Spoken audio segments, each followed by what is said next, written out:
Fireside Chat. Please welcome Joe Woe. Thank you. Hi, everybody. My name is Joe Woes. I'm executive director and founder of the Toonseum, Pittsburgh Museum of Cartoon Art. But my real job is as a cartoonist and storyteller. The story I have to share with you is one that I wrote, and I'm not ashamed to admit it. It's a story about a duck named Dawn, and it's called Dawn on the Farm. It begins as all my stories do, once upon a tune. Once upon a tune, there was a duck named Dawn. Now, Dawn was a good duck, and Dawn was a nice duck. But Dawn had a problem. You see, Dawn didn't like being a duck. Dawn didn't want to be a duck. Nope. More than anything in the world, Dawn wanted to be a rooster. And he called out, "Oh, Mr. Chicken, Mr. Chicken." Chicken said, "What do you want, Dawn?" "Mr. Chicken, will you please teach me how to crow so that I can be a rooster?" I've been close with this. I'm known throughout the country as the fastest draw in the East. And I'm going to show you just how fast I am, but I need your help. I'm going to say to your mark, get set, go. When I say go, start counting slowly. 1, 2, 3. When I say stop, stop. On your mark, get set, go. 1, 2, 3, 4, 5, 6, 7, 8, 9, 10, Stop. 11, 12. That's your knees. Thank you all very much.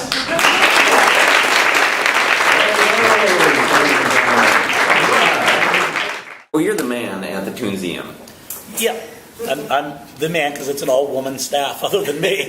So yes, I am the man at the Toonseum. Excellent. And executive director, is that the Executive right director and title? founder, yes. So founder is clear. What does executive director mean? It means this is sort of what I do for my job. I go around drawing stories, and for a hobby, I run a museum, filling out paperwork and putting together exhibits and paying bills and all that kind of stuff. I keep the thing running as smoothly as possible. Okay. And tell me why the Toonseum is important. No, I do really believe it's worth it. I have to be careful because I always say you run a cartoon museum, so don't take yourself too seriously, but take the artwork very seriously.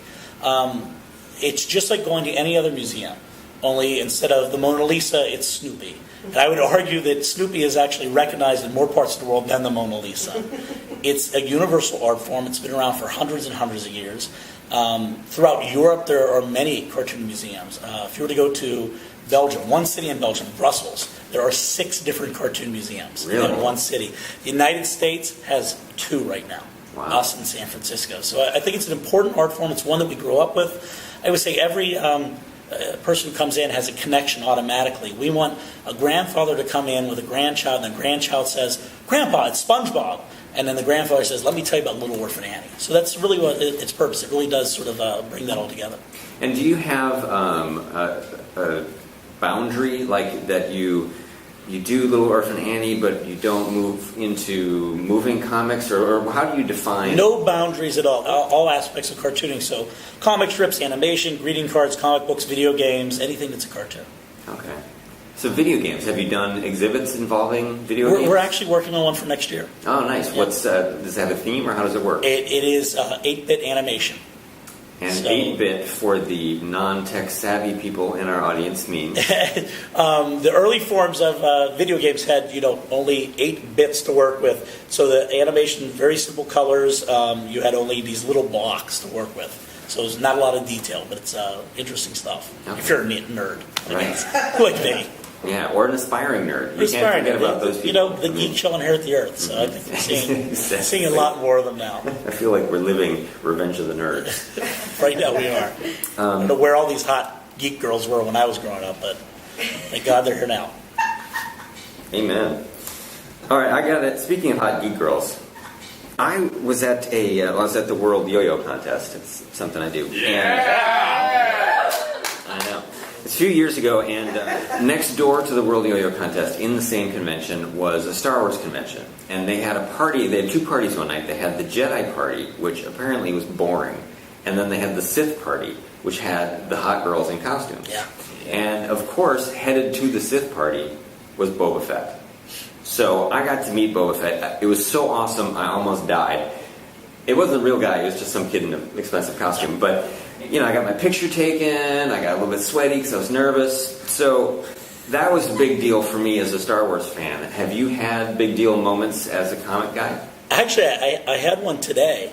We're at the Pittsburgh Comic-Con all this weekend, and at our booth is a friend of mine. His name's Carol Spinney. He's Big Bird and Oscar the Grouch. Nice. And I'm walking past, and I see another friend of mine named Doug Bradley.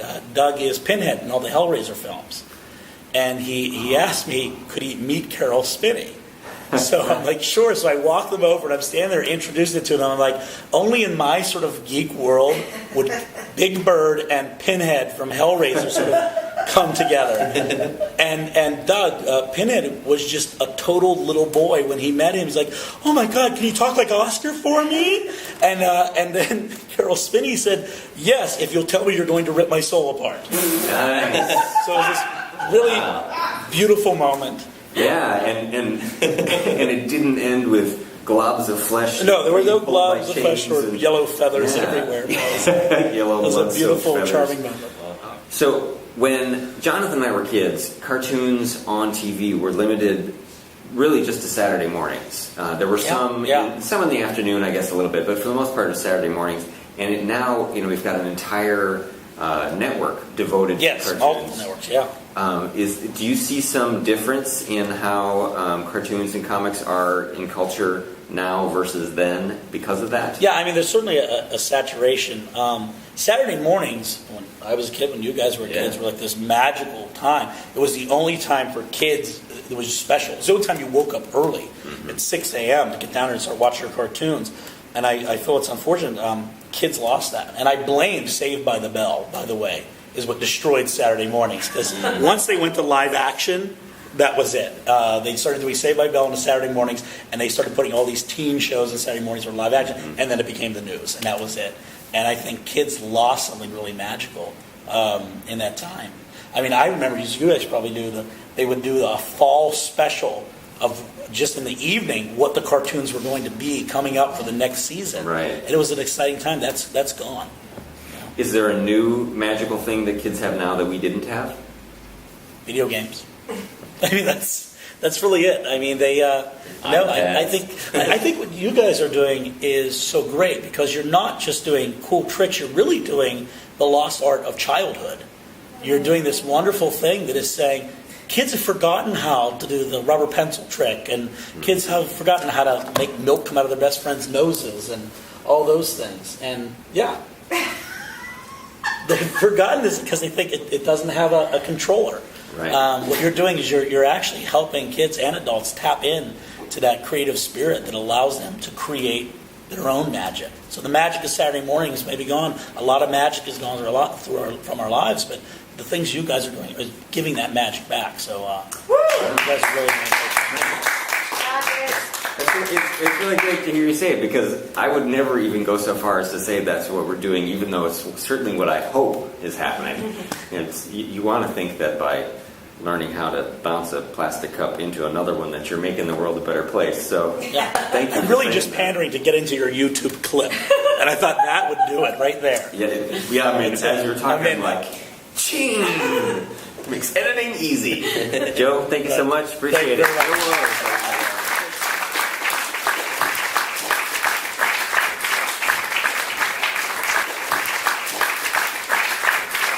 Fireside.